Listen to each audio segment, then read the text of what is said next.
Welcome to Put It on the Batcard, starring Steve, And Zach. and welcome to the newest season. The new episodes are here, and we couldn't be more excited.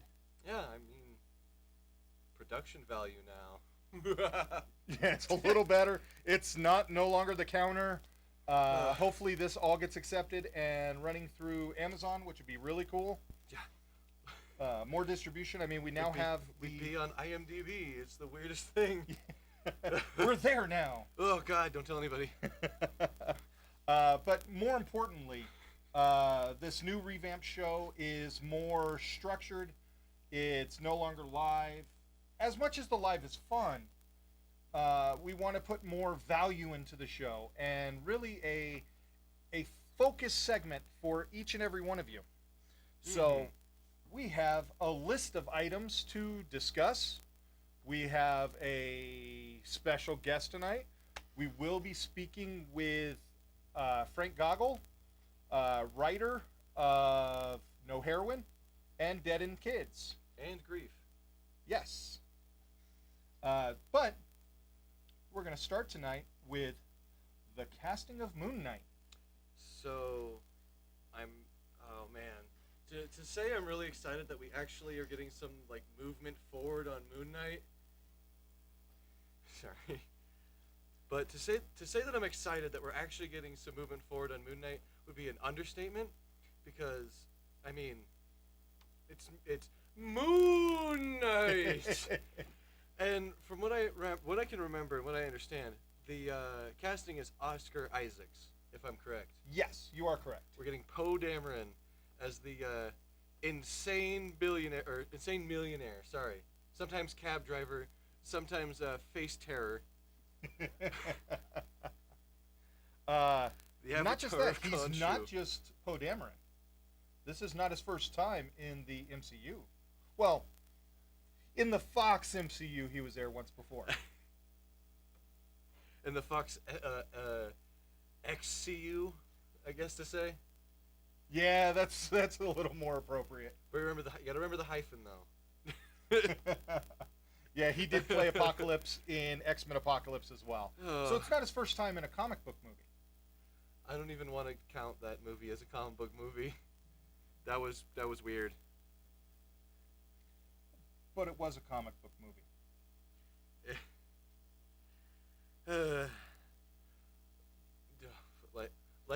Like the Ghost Rider movies that didn't actually come out ever. Please don't remind me of that. But what are your feels on his casting? I mean, I'm excited. I haven't seen him do any roles where he might be taken out of the normal, like the kind of like normal person space. Like he's been the heroic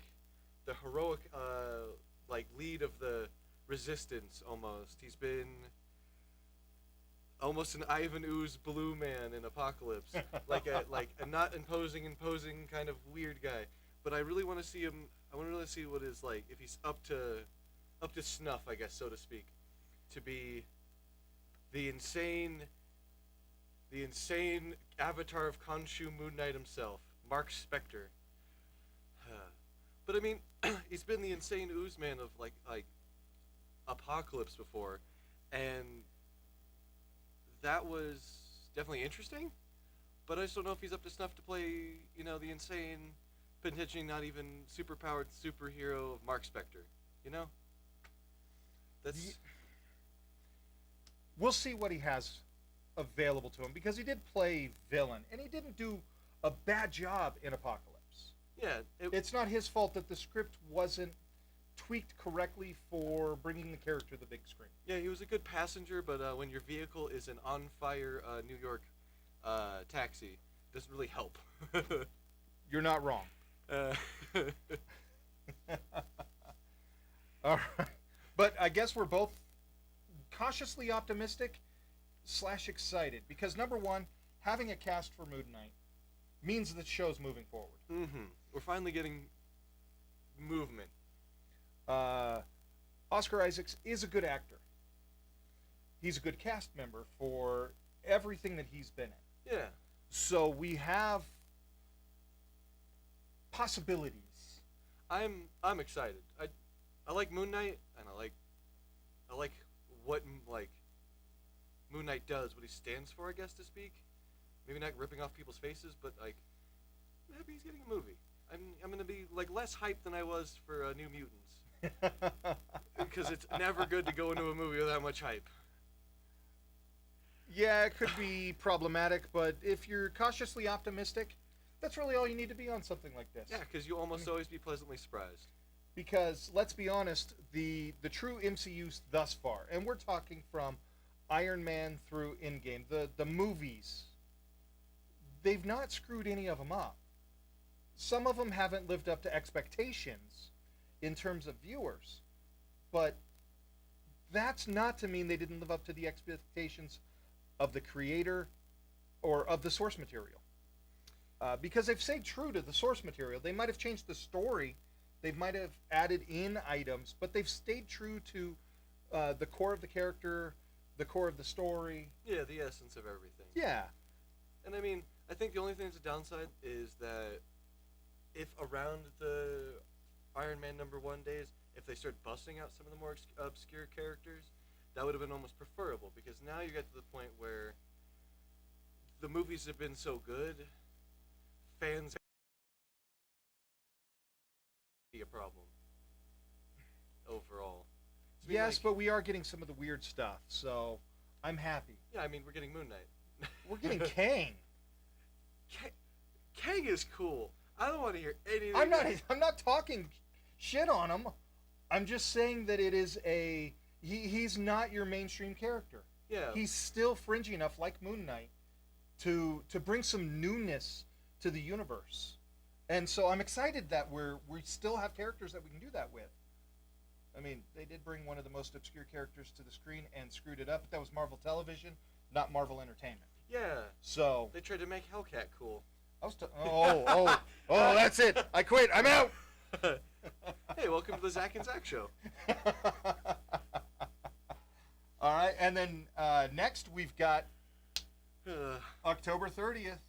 We got the thing you're most excited for, I think, next to lunchtime. Yes, more so than lunchtime. Oh. I'll give up food for this. Oh. Yeah. You know, it's serious. Mandalorian Season 2 premieres October 30th. So when this premieres is Mondo Day. So we've got that coming. We've got 8 episodes. Unlike Season 1, they are not releasing 3 on day 1. They are only releasing a single episode come October 30th. They're releasing the first half, just to spite you. No. Keep you on the hook. So we've got 8 episodes. The only thing I'm sad about, no Taika Waititi this season directing. He's probably doing another weird movie. Maybe he's playing Hitler again in Jojo Rabbit 2. The rabbiting? Yeah, the Jojo Harder. Electric Rabbit Lou? Jojo Rabbit 2. Jojo Harder. But that's coming out, so we're going to go ahead and put on screen right now, right about here, we're going to put the trailer for you. So we'll see you when that's over.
And we're back.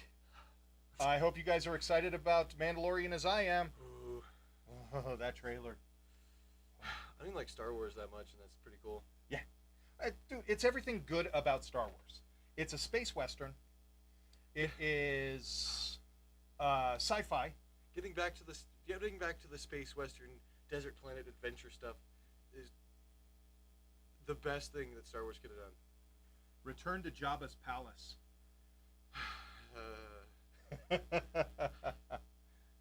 At least we're not talking anymore about any space trade deals. Politics. That could have been completely cut out and been fine. Well, Steve has a flashback back to the worst parts of the prequel trilogy. Before the Dark Times. Before the Empire. No, I'm really excited about this season. I think they're going to bring great things in. I'm hoping that the casting rumors are true, that we are getting Ahsoka Tano played by Rosario Dawson. We are getting Boba Fett. We are getting Bo-Katan, or Kanata, played by Boba Fett, of course, being played by Tamara Morrison.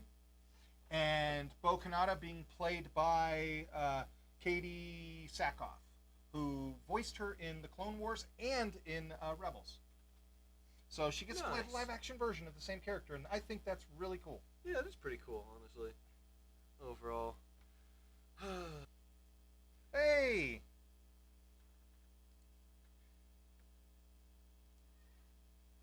Hey, Frank, how you doing? I am doing all right. Can you hear me? Yes, we can. Mm-hmm. Okay. Can you hear us? Yes, it's just yeah, so it seems like there's a tiny lag. Yeah, there's a small lag on our side, too. We've been having some internet connections up in this area. Gotcha. So, I mean, we're on a 1 gig internet connection at the store, but we've been running into some problems at about 75 megs a second. Gotcha. But welcome to Put It on the Batcard. Well, thank you for having me. Yeah, I'm Steve, and with me is Zach. He can't see you. Oh, okay, whatever. I can only see myself. I'm sorry? I can see myself right now. Yeah, I've got it set in there. I haven't, let's see. Give me 1 second. And there we go. And we're going to do this. There we are.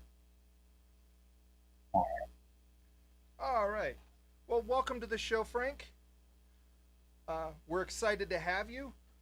Both of us went through and read Dead End Kids this week. And excited to talk about it. Well, me too. Definitely excited to talk about it.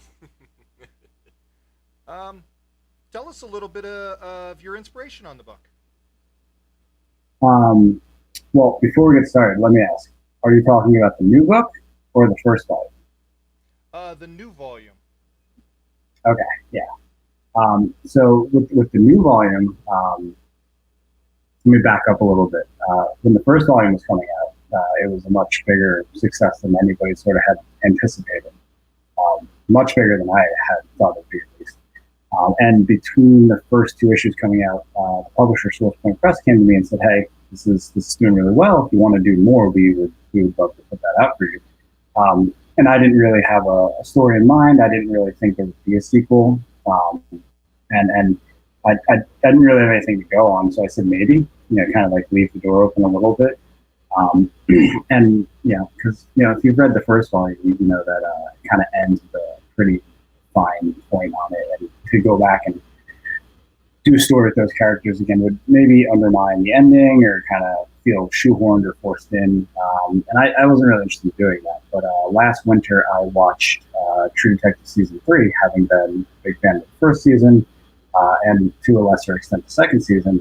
But I like that idea of doing an anthology type thing, same look and feel, different cast, different crime, different location, time period, whatever. That felt like the right way to come into the story. But for me, like that was only like half the equation. I really do like telling stories about stuff that matters to me. And if I don't have that kind of emotional, personal engine in there, it's really hard for me to write a book. Um, so finding that angle in was kind of hard. But one thing that kind of has always come up, every couple of months in my life as a conversation topic is September 11th. I was 13 when 9/11 happened, and I grew up in New Jersey on the southern shore of the American Bay, so like looking directly across the Manhattan. Like, on a clear day, you could see the Twin Towers, and like that really hit close to home for me.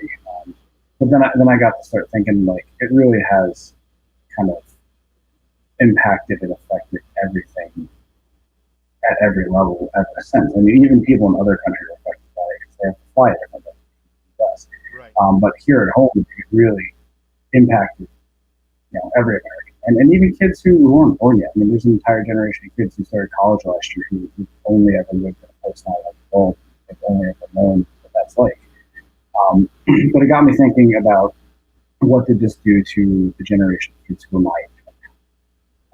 First volume of that kids very much about childhood trauma and like what it does to us who are older. And this seemed like a really big trauma point on like a national, if not global scale. Like I got really interested in the idea of kind of exploring what 9/11 did to kids who were my age. And yeah, so like I mean that really is inspiration. Like it's doing something in the spirit of Devin Kids, looking at childhood trauma, but through like this very fine lens of the aftermath and the after effects of it. But also telling a high I story. can see that. I know I personally enjoyed what I read so far. I can tell you, as the story progressed, I found myself really enjoying the character of Amna as Yeah. sort of this beacon of what is our world right now.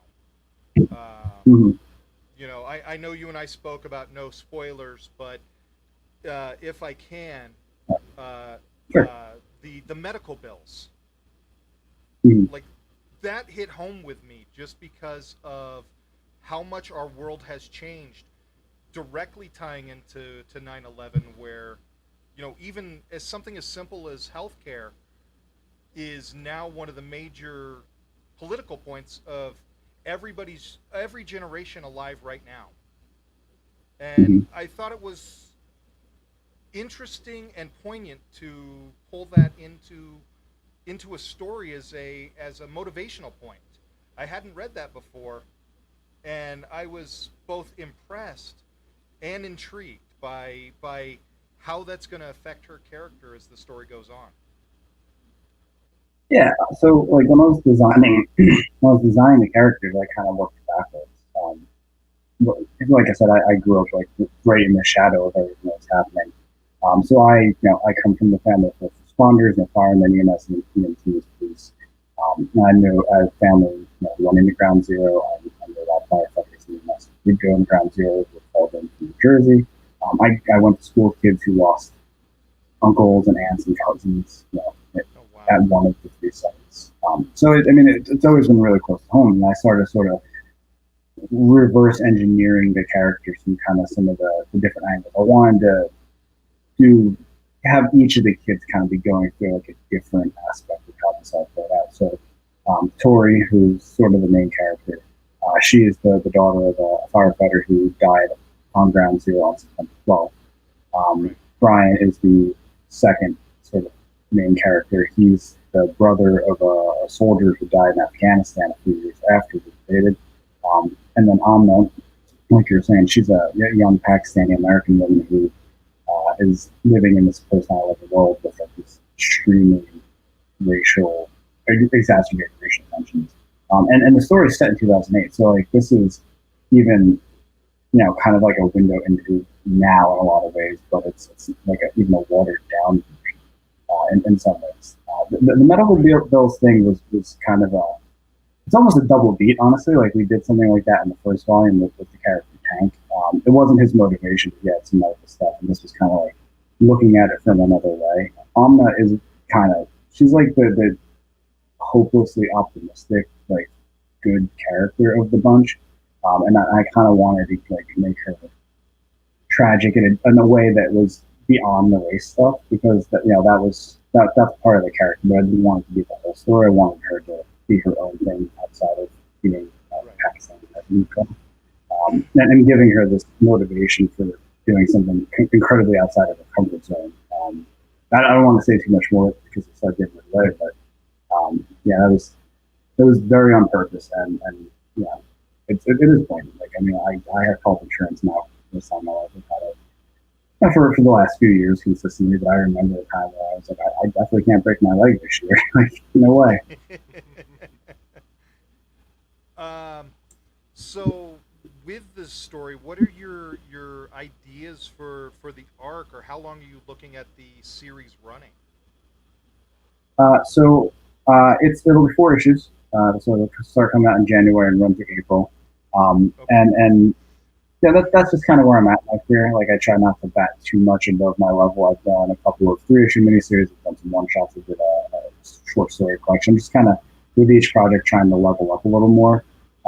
There's also a financial consideration. It costs an incredible amount of money to make a comic book, and they tend not to make a lot of money. I've been super lucky that every book I've done so far has gotten them the black and then some, but like you never know. And yeah, that $1,500, $2,000 an issue, like, you gotta take your time and build up, yeah, to being able to make sure you're gonna get them back. But also that's just how the story broke for me. There was a version of it that was 5 issues, and it just like after I cut away some of the fat on the story, like it felt perfect as 4 issues. Nice.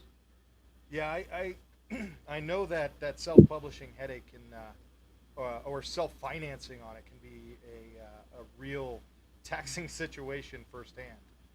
Uh, Yeah. but with doing this, how have you seen working with Source Point Press on it? I have nothing but good words to say about Source Point. They're the only the only company that's published me in a major way. They've carried all my books so far, and they've got the next couple lined up. So they're my publisher.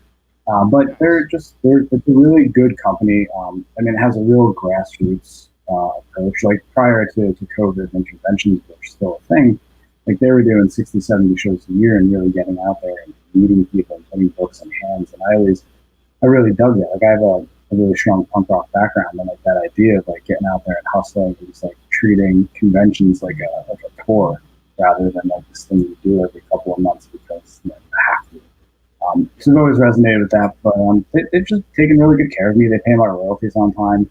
They generally let me do whatever I want with my stories, and like I've never had an editor note or anything like that.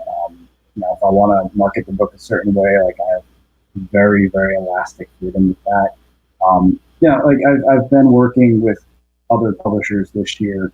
Um, Based on the success of Dead End Kids Volume One and the Heroine, like that opened a few doors, and like the experiences at other bigger publishers has been very different. Not bad or good, it's just different.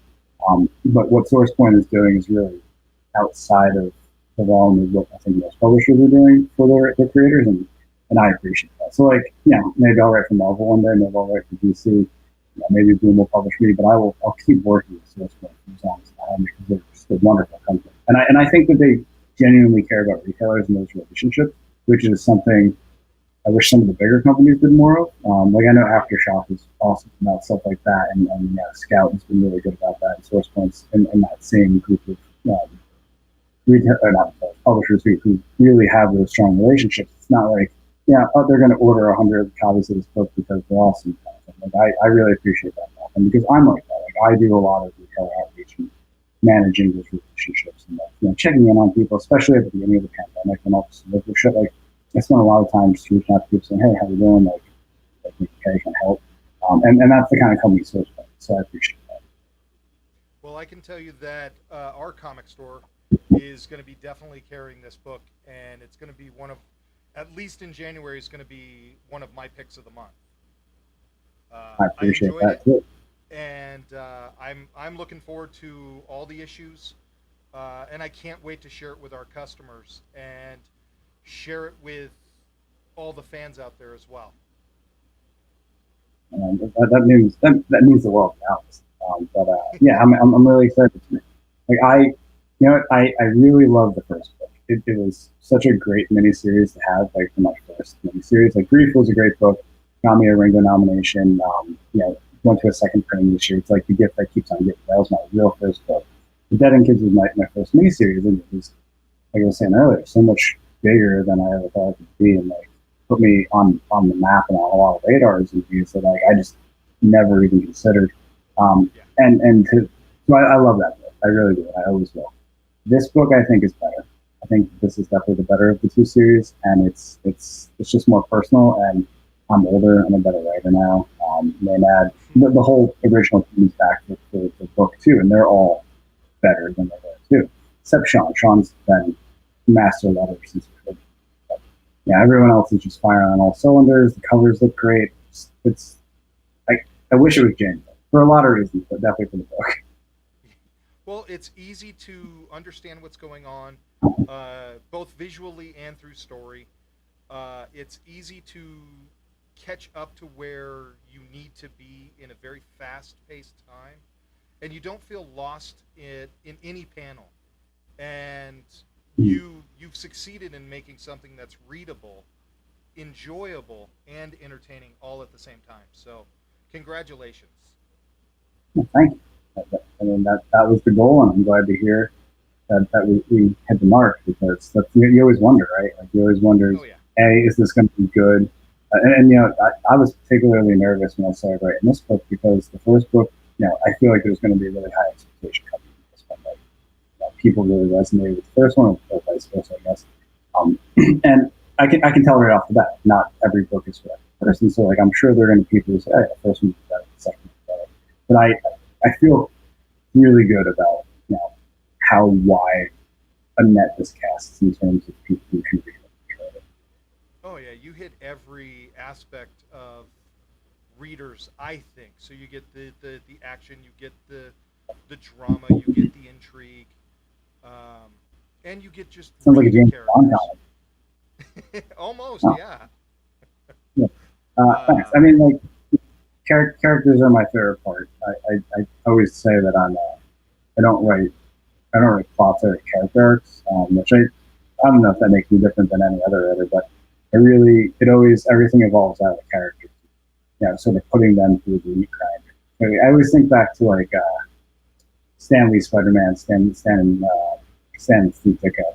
Those first 100 issues, where it's just yeah. every issue. It's Aunt May's birthday, and Peter's got to get the milk so Aunt May can have a cake. But then Doctor Octopus is like, "No, I'm going to rob this bank instead." And then Peter has to break Aunt May's heart to do the right thing. But he does the right thing, and it still gets merciful. And like that's always really that seems like really good storytelling. And I try to do a lot of that. Good characters who are just getting punched left and right by life and by other people.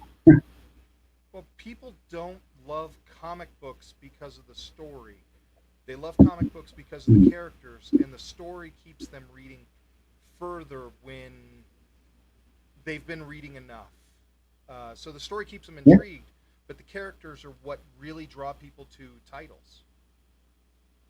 I think that's pretty much on the money. I always say that a good concept, like a good hook, can get me to come check out a book. But if I get to the end of that first issue, and they're 24 pages, and I don't care about the characters, I'm not coming back.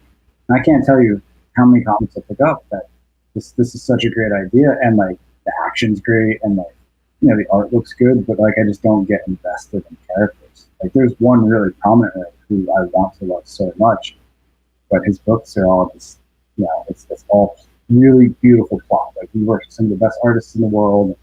It just outside of one or two of his books, like most of them just fall off. I try to make sure that I never do that to somebody else. Oh, but Frank, thank you so much for being on. Zach, do you have any questions? Unfortunately, I can't put Zach on camera unless he takes over my seat. Let's push it out of the way. But do you have any questions? Honestly, no. I think you guys covered pretty much anything I was going to ask about. Okay. You can ask me any personal questions you want either. I mean, whatever. um, what's your favorite comic book? at least what's your favorite one of this year? I've really, really been enjoying Firepower by Kirkman Tommy. I'm a huge Iron Fist fan, and I feel like I've never gotten the Iron Fist run I wanted. Brubaker and Fraction Aja got really close, but I wanted to go on forever. And knowing Kirkman, like we're looking at 50 to 100 issues of some version of Iron Fist, and it looks good. And I like the experiments they're doing with it. Like I like the idea of dropping a trade as like a prelude, and then launching the series. And so yeah, I mean, I'm just from a writer and marketing point of view, the book's really interesting. From a story and my personal interest point of view, it's a great book. That and the X-Men stuff. I've really been enjoying X of Swords. Yeah, I'll read anything Hickman writes because I think he's a visionary, and I really do think he's like defining what comic books will look like in 5 or 10 years in a lot of ways, and he's got a whole group of people under him doing it now. So yeah, those are definitely the two big ones this year. See, you and Zach would get along great because he's been trying to pick up the first appearance of Iron Fist we have in store, and then he's been gushing on X of Swords for the last month. Well, if he wants, he can come look at my first Iron Fist. I got it signed by is it not Conway? It's Chris Claremont, right? Nice. I think so. For me, I'm in love with the Department of Truth right now.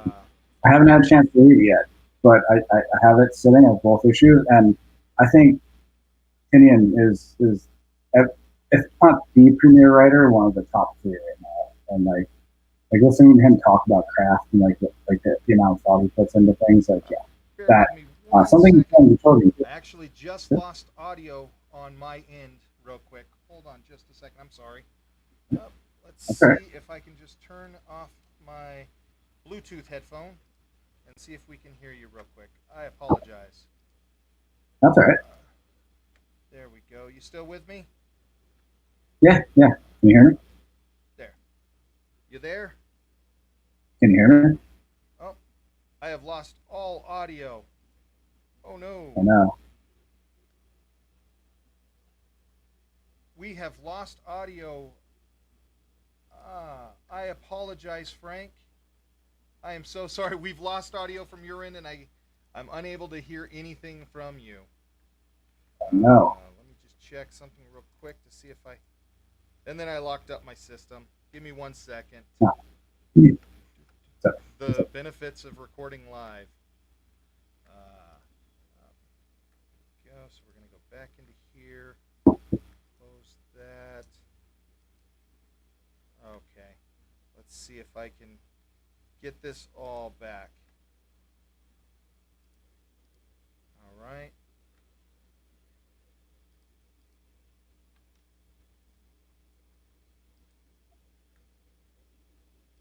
Give me 1 second. I do sincerely apologize. I'll put, there we go.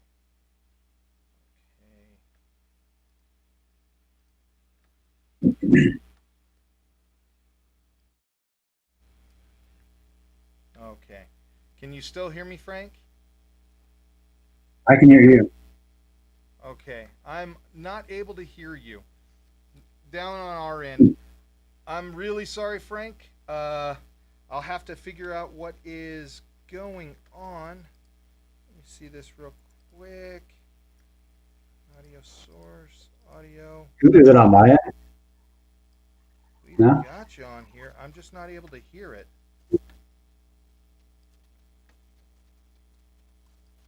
So we've got you on this one. Okay. There we go. Let's see. Can you go ahead and say something? Let's see if we can hear you again. Sure. Can you hear me? Unfortunately, no. I'm really sorry, Frank. It has been a pleasure having you on. We appreciate you. Thank you so much. And good luck to you in the future. And I can't wait to have your book in store. I'm going to make sure that everybody who comes through the door gets a chance to read it, see it, pick it up, It will be my recommendation for to come in January. So thank you so much. Appreciate that. Have a good one. Take care, guys.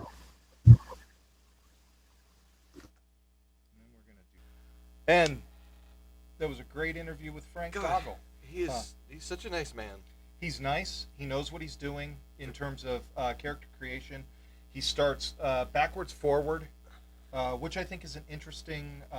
Like I know my conclusion now. Let's build the journey. Yeah. I find that fascinating. But more specifically, he's very relatable. I mean, you and his favorite character, why he loves firepower, is one of his favorite characters, one of your favorite characters. Yeah, and he likes X of Swords too. And you got an invite to come see his book. On X of Swords, what are your thoughts on it? So Because we didn't really, because unfortunately some technical difficulties kept us from hearing Frank. So we had to cut the interview a little short, which I hated, but it is what it is. it's a travesty. Or travesty. I don't know why I tried to say two words at the same time. Travesty is Yeah, a word. travesty and tragedy at the same time. I tried to fuse them. Tragivesty. Yeah. No, I think legit. That's what I tried to say. But you like, I would have loved to hear his thoughts on X of Swords and its current progression, because we're not halfway through it. Yeah. But I haven't read it, but I've also been very open that I've been out of the X universe for so long that I'm really not interested in getting back into the X universe. Well, boy, do I have a book for you. There's this book called House and Powers of X. I have it in my store. Now, what I can do... But you've been reading, and what are your thoughts? Okay, so, well, I mean, I'll start with the only negative thing I have about the entirety of the story, because there've been some interesting character plot points and some other cool stuff like that. But my really complaint, it is a slow boil, but they have 22 chapters, 22 comic books that they're doing this with. So it's definitely going to be a slow boil into like a large explosion, a grease fire, perhaps. It won't go out and your house is going to burn down. But my only complaint is that Wolverine got 2 books. He got the first bit of, he got X-Force and Wolverine. Right. And that was legit it. That they couldn't they couldn't cut a little bit of his stuff out, but I mean, like I just said before, 22 bits. There's time to go about this. But I gotta say, I love, overall, all the stuff I enjoy. I enjoy that Doug Ramsey, Cypher, he's getting forced into being one of the swordsmen, and he is. And just in his issue of it, that the fact that he can somehow manage to equate fighting in its own language, that he can learn body language and use it as a method to fight. How you've got just magic as the standard bloodthirsty, Hell Queen that she normally is. Right. How the only other, I just realized the only thing you haven't gotten to see in the entirety of everything was when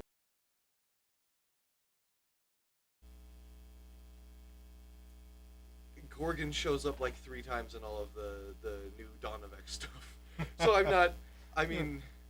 can't wait till they release the omnibus-sized everything of his adventures that's been going on. Well, considering that X of Swords is on Chapter 11, Chapter 12 comes out next week, the week of the 1st of November. So Yeah.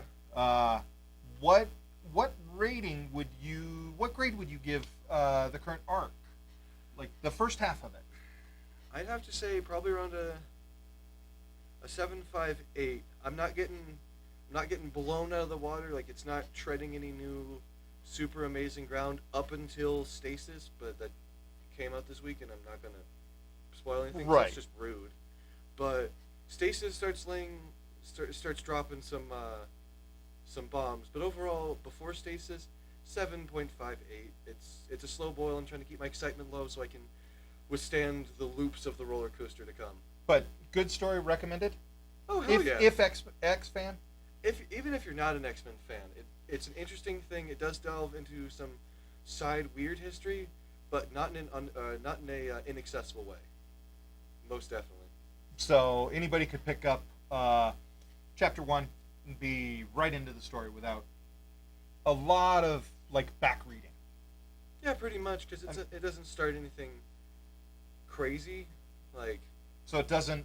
There's no lead up to it. It just sort of like happens. There's a tiny bit of lead up. I mean, in other books. Yeah, there's a tiny bit of lead up throughout the other books because they did do the Exosearch prelude, but all that really was Apocalypse taking a bunch of old mutants and go, "Zim zim, your bones are a gateway," and that was legit it. That was the entirety of the, and a couple people going, "I feel sword need," and I'm like, "Sword need."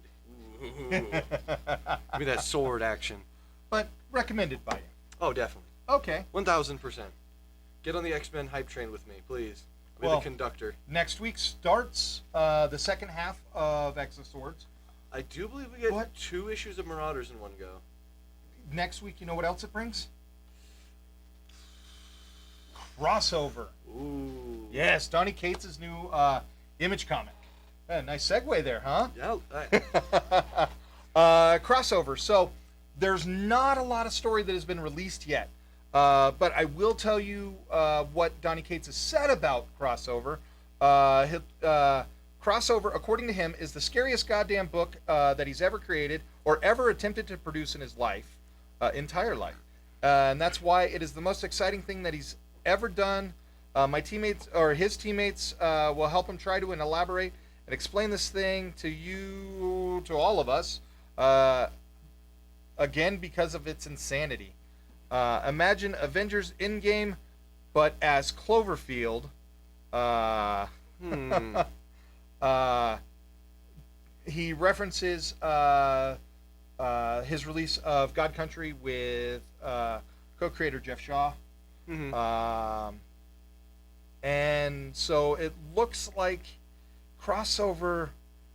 I mean, there's some art that they show that I'll go ahead and put on screen for you, so you can take a look at everything. But they're pointing out that like issue 6 is the most epic storytelling comic book history. There's also a human element in it. The main character is a comic book retailer. Oh, we could be heroes. Maybe just one day. Just one day. Yeah. They're hinting that other Image comic characters are arriving in the story. They end up in Colorado into a demilitarized zone. I mean, it sounds like Donny Cates has just been given carte blanche to write the craziest story that he's ever written in his life. Donny Cates, the self-proclaimed bad boy of comics. Because no one else will actually say that. No, or on Twitter now, he's Donny Cates of Hell. Oh, I'm Esquire the Third. Yeah. Next. Donny Next to Cates be. of Hell. So it's I'm excited for this book. I'm definitely personally going to be picking this one up. My problem is it's getting the normal cover treatment, so I'm gonna have to browse through. Like, I think 10 we covers. have 4 or 6 covers coming in. Yeah, so I'm probably gonna pick up one of each just because I can't decide. I gotta say the thing I've been excited for is Donny Cates is definitely not a man who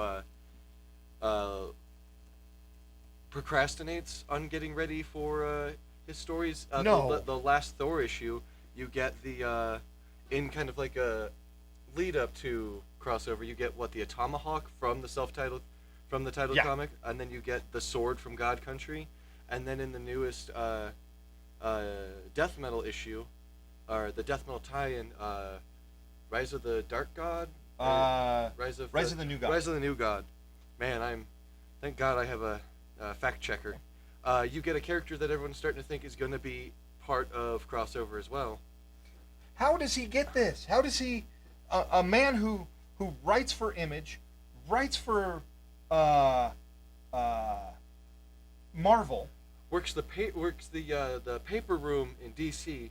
I don't actually think he does that, but has a T-shirt printing company out of Texas. Writing Thor right now, which by the way is fantastic. oh yeah, Writing Venom. it's also fantastic. yeah. You can't forget that one. No, fantastic writing on both of those. Doing Crossover, like in 1 month, is going to have 3 or 4 issues out. He also loves dogs. Arr. You can't- For those of you who don't know, Donny Cates is famously known for he created a dog in one issue and then immediately killed the dog, and he also killed Lockjaw. The goodest boy in Marvel Comics. Yes. Short event here, or short tidbit for crossover is it's described as a non-event event. Cates explains that crossover tells the story of what happens when a multiverse comic book crossover breaks into the real world and the devastating effects that arise. Crossover is an event book like an atom bomb, he says. The thing that I'm interested in, honestly, over like the entirety of the comic book is it all of the big three now, and does he have full license to use the character names, or are we gonna get super nondescript character names? Because I think nondescript character names would be even funnier. Oh, what's that one that you love so much that's in the Marvel book that's referencing a DC character? It was the play on like Secret Invasion, the alien attack in DC. Oh, the one the X-Men story where they reference the DC Invasion storyline. Yeah. Yeah, and it's what Colossus, Wolverine, and I think Longshot or something like that, and they all just beat the aliens in like 5 minutes. Yeah. But you also see Jean Grey naked. Yes. Nondescript in the background, covered with steam. Steam and bubbles. Yes. Yes. But, I mean, Cates, I want to know what else he does. I mean, he's a good person. Beginning of pandemic, called his local comic shop, paid for every pull box, so people could just come get their books and read stuff. So he's a good person. So he's not the self-proclaimed bad boy of comics. I mean, he is self-proclaimed, but he's not the bad boy of comics. He's the proclaimed goodest boy of comics. He is the goodest boy of comics. But how does he do it? How does he have books coming out continuously, have this new book coming out, and then what else does he have coming out in December? King in Black. So yet another crossover and probably five other books. Yeah, I don't know. But maybe it's how? just maybe Donny Cates is actually just a marionette that they're funneling like a think tank through or something. That's weird, man. That's real weird. He's a life model decoy. There's 1,000. Don't give him any ideas. He might actually use that during a convention. He's the just bring out a cutout of himself. It's my life model decoy, and runs away. He goes to get signatures from other artists, but waits in line like a normal person. But yeah, we've got King in Black coming as well. So he's got in December 1, 2. So he's got Thor, Venom, four books, crossover, King in Black. I think there's a one-shot King in Black, like tie-in story coming out that month too. There's like 3 or 4 that other ones. he's writing. Oh, okay. Yeah. So there's like 5 or 6 books coming out in a single month. Maybe he just. Man, I can barely write a check in a month. How? You hate handing people money. But how does he do it? I want to know. He's just a machine. Oh. It's just he's got a bunch of clones. But we are on lead up to King in Black right now. I do believe we get an issue next week, and then the actual storyline, the actual full event, no lead up done, starts December 2nd, to my knowledge, which is a nice early Christmas present because Venom is dope. I've been enjoying that since right after Absolute Carnage. Right around. You really started getting into reading Venom right around like 18? I think so. Really reading it. Yeah, and picking it back, catching up and everything. But I'm super excited because we're getting the King in Black symbiote Spider-Man one shot, which, the weirdest callback and loop around ever has Kang the Conqueror on the front. We're getting Kang in everything now. Yes, yeah. I can't wait till Kang does his moonlighting with the Blue Man Group. Ooh, what if we get Kang in MODOK? But as a MODOK. Big blue head MODOK chair Kang. Okay, that's cool. No, but we're getting Kang in which properties? He got confirmed I think he's in Loki. I think we're getting the Time Variance Authority. Well, we are the getting Time that. Variance Authority. I don't think we're getting Kang in that. It might lead up into him, but I think Kang got either all but confirmed or confirmed for Ant-Man 3. Yes. Which I like the fact that they go relevant villain, space god. Well, it It's makes like the perfect jump- sense. I mean, does it? Come on. What are they going to do with Ant-Man? They've already introduced time travel. Ant-Man 4, Small Man Fight Galactus. I mean, we obviously can't bring in Marty McFly. Because Back to the Future is bullshit. That was proven. So what else are we going to do? But We're going to edit Die Hard and put the time travel sequence in. wait, not that one. Die Hard. Wait, no. But I'm excited for the casting of Kang as well. I mean, it's Jonathan Majors, who stars in Lovecraft Country. And if you haven't watched that, so it's based on the book Lovecraft Country as well. It's a 1950s era Jim Crow America, magic and Lovecraftian horror infused world, where the main characters, Jonathan Majors playing Atticus, being one of the three main characters in the show, have to deal with not just magic, not just Lovecraft horror, but also extreme racism and discrimination in south side of Chicago during the 50s. And it's a fantastic show. It's really relevant to today's world. I understood what you're saying. It's really relevant to today's world.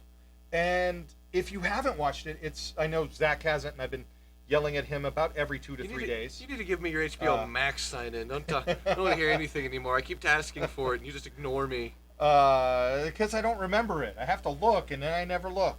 Yeah. But it's a great show. He's a great actor in it. Like, I'm really impressed with like, I've never seen him in anything, or at least aware of any of his previous roles. But I'm excited to see him playing Kang, because I think he can bring personality to a role that doesn't always have it. Mm-hmm. That is a little one-dimensional at times when written.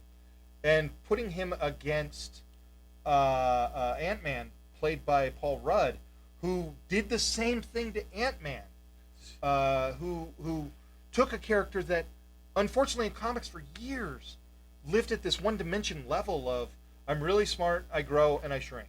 And never came back, and like they never gave him any depth after he hit his wife. Yeah. It was about like, that was what Hank Pym was known for. I go big, I go small, I go crazy, I hit wife.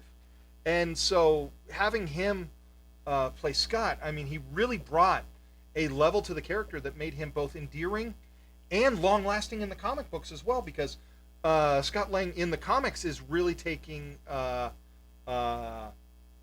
reference from Paul Rudd's portrayal of him. Oh, I don't even think taking reference. They just took Paul Rudd's humor, liquefied it, put it in the ink. Because that book is one of the funniest things Yes. I've read in years. But in all seriousness, though,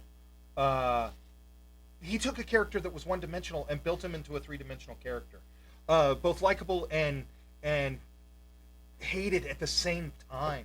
Like, at different moments, you could both love him and hate him.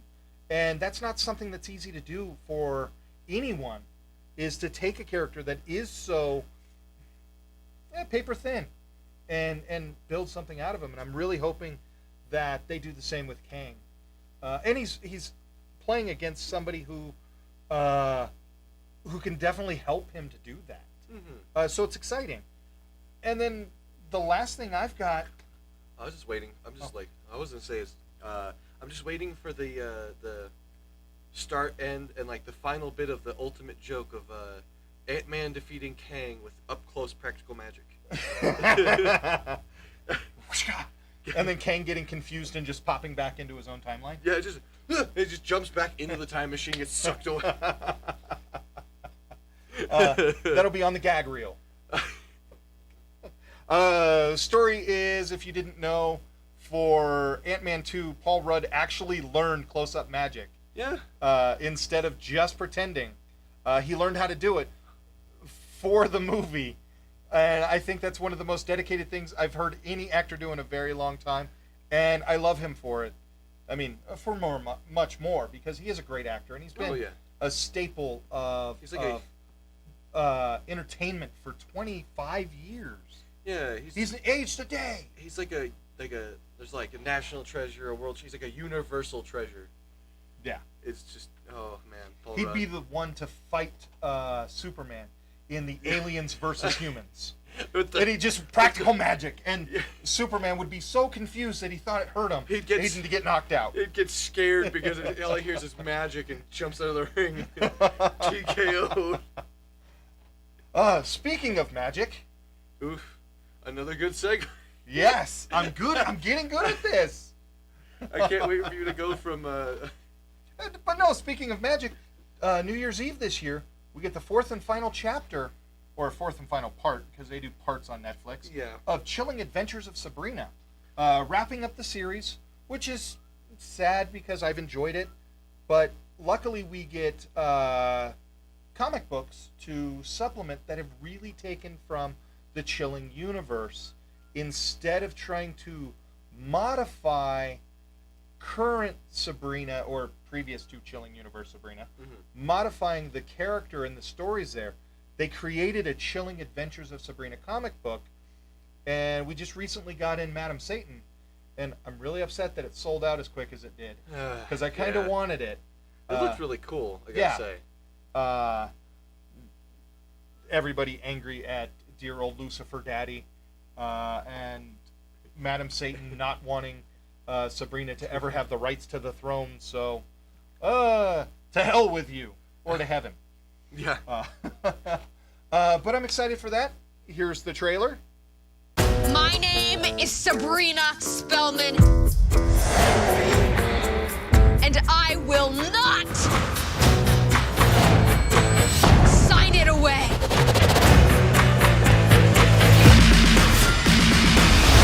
Here goes nothing.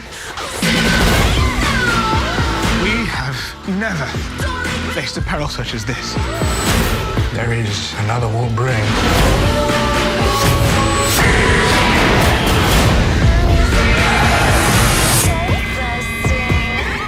You're enjoying this? Been back in action? Yeah.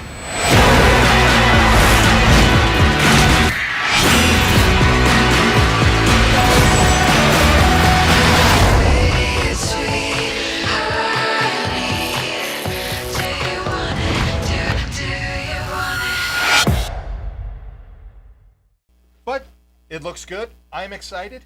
I mean, Netflix has done a great job with this show. The actress who plays Sabrina, and I'm not even going to try to say her name because I will butcher it.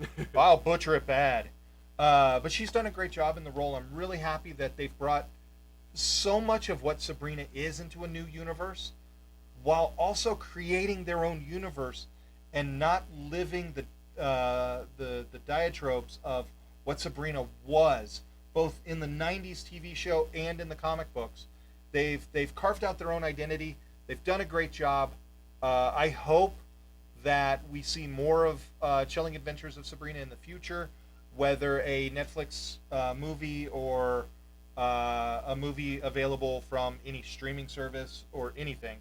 But I've enjoyed every moment of it. I know I'm not the target age group for said entertainment, but I've enjoyed it. I've liked everything that I've seen.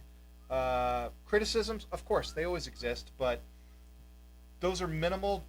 They're set aside and they're ignored because of how entertaining the show is. But I'm excited. So I've got a lot of entertainment or media coming, because by the time Mandalorian ends, 8 weeks from tomorrow, or 8 weeks from the 30th of October, we'll be right there where Chilling Adventures of Sabrina are coming in, so I can binge watch those New Year's Day, the one of the 4 days a year that I don't work because I'm not allowed to. So I'll binge watch that in a single day and be done. And then right after that, then we're going to pick right up into CW shows being released in February. So I'll have a month of catching up on Flash, and then it'll be released, and then by catching up I mean just watching it. Yeah, just watching the episodes you haven't watched. The one. And hopefully, we'll also be getting season 3 of Titans, which I'm super excited about. I need to give it a chance. I just kind of want to skip over the 4, just skip straight to the Doom Patrol. Watch episode 1, watch Doom Patrol episode, ignore everything else. Episode 1, just so you kind of, fuck Batman. You just need to hear that line. Put it into context, and then you can skip everything else. You get to the Doom Patrol episode, which is good, and it just steadily gets better the way through. But we are getting a Jason Todd Red Hood in season 3. Oh, I haven't even watched I haven't even watched the show yet, and that teaser. Oh, I got hyped. I haven't even seen Nightwing do anything yet. I'm like, God damn it! Just give me Nightwing, and now you're gonna do this. Now I'm getting Nightwing and Red Hood in a single season. And then season 4, they're gonna go into space. It's a natural progression of stuff, To the Watchtower. Yeah. Yeah. Just gonna beam right up to the Watchtower. But it'll look like they get abducted. Yeah, it'll be Martian Manhunter. He'll just do that to him. But next week we have a review of a comic from Mr. A.P. Delchi. Ooh. So he has sent us over some teaser stuff, and we'll be reviewing that next week. So stay tuned for the next episode of Put It on the Batcard.